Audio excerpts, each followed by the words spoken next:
কয়েকদিন টানা বর্ষণের পর আজ সকালে রোদ এসেছে। হাদিস পার্কের গাছপালাগুলো যেন আরো সবুজ থেকে সবুজতর হয়ে গেছে। কয়েকদিন পর হাদিস পার্কে আসলাম। সকাল থেকেই রৌদ্র জোর আকাশ।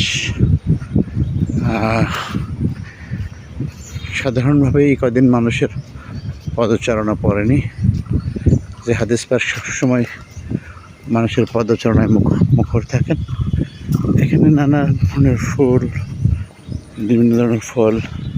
এখানে একটা অদ্ভুত বৈশিষ্ট্য হচ্ছে এই ফলগুলো অনেকেই নিয়ে যান, অর্থাৎ পরিচ্ছন্নতার কাজটি নিজে থেকেই অনেকে করেন।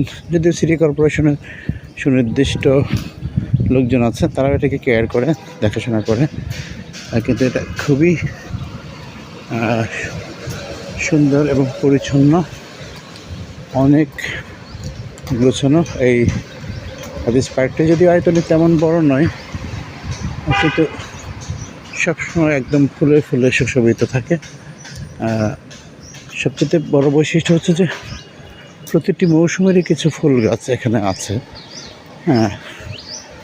এখানে সবচেয়ে বেশি হচ্ছে রঙ্গন, তারপর কাঠগোলাপ, জারুল, কামিনী, বকুল,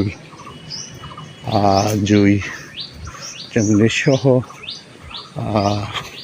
বাগান বিলাস, নানা রঙের ফুলের অজস্র ফুলের সমাহার এটি।